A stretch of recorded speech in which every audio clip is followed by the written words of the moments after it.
Thank you, Acting Secretary Sue. We will now begin a round of 5-minute questions, starting with myself and then Senator Capito. Acting Secretary Sue, I am deeply troubled by CNH Industrial's recent decision to lay off over 200 workers at a facility in Racine, Wisconsin, and move production to Mexico.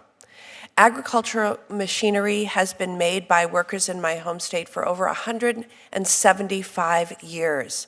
They have made Case New Holland into the international manufacturing powerhouse that it is today. Even after delivering record profits for the company, plant workers at Racine are being told that their services are too expensive and are no longer welcome. An average worker at the Racine plant earns $52,000 annually. CNH spent over $652 million in stock buybacks last year, or 4 times more than the $150 million they hope to save by reducing their workforce.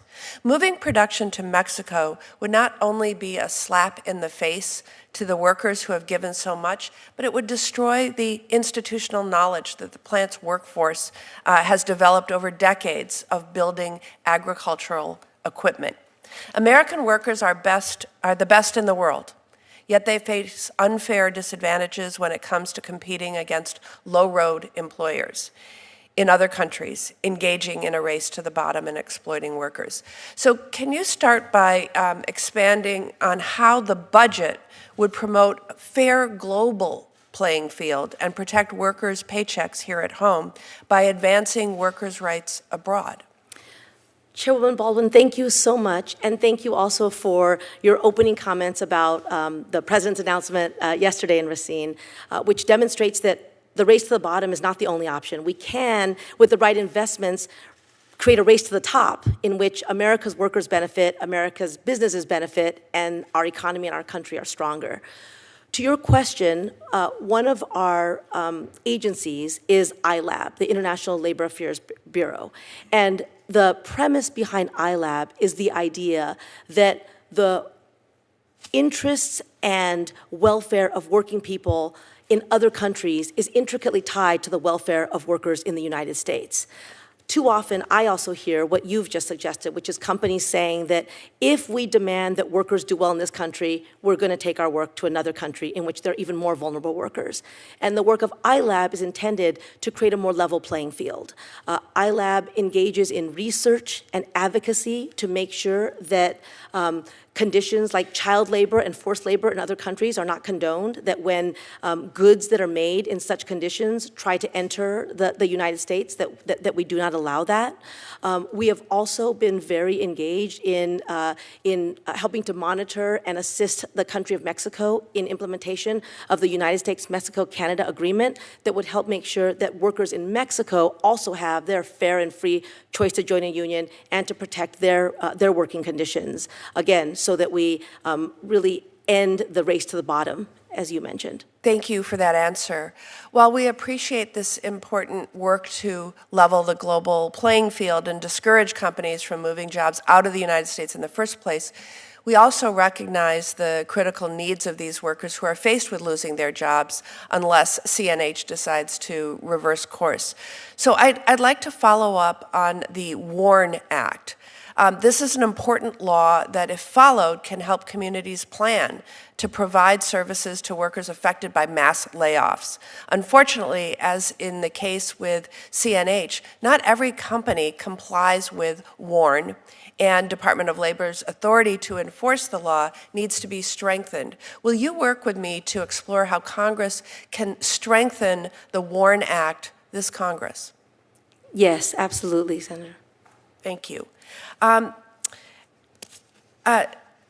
We've discussed my desire to secure increased protections from workplace violence, especially for our nation's nurses. Unfortunately, nurses continue to suffer from rising levels of workplace violence. A 2023 report from National Nurses United found that nearly 1 in 5 nurses have changed or left their jobs due to workplace violence.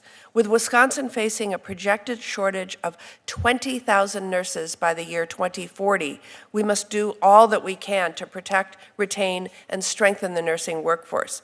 I know the department has taken some steps towards issuing a proposed rule on workplace violence in healthcare and social assistance. Can you update us on the actions the department is taking now to provide all nurses the protections from workplace violence that they deserve, and describe your efforts to accelerate the issuance of this proposed workplace violence standard? Yes, thank you so much, Chairwoman Baldwin. So, as you note, workplace violence is too often the reality for many in our healthcare settings. I recently made a trip where I met in a community in which there was a home healthcare nurse who had been killed on the job. And I also meet with nurses, including those in nursing programs, who are passionate and want to do the job, but recognize that violence is a reality that they should face and that they have to face, and that should simply not be the case. This also points to something that we believe really deeply at the Department of Labor, which is that sometimes labor shortages or people not staying in jobs that they're trained for and want to do is a result of job quality issues, and we need to make sure that every job is a good job. So our efforts include creating a workplace standard that would help to reduce and hopefully eliminate the incidence of workplace violence when it comes to healthcare workers. We have gone through the initial, the small business review process, which is always something that our OSHA rules require, and we are doing everything we can to issue a notice rule as soon as we can. Thank you.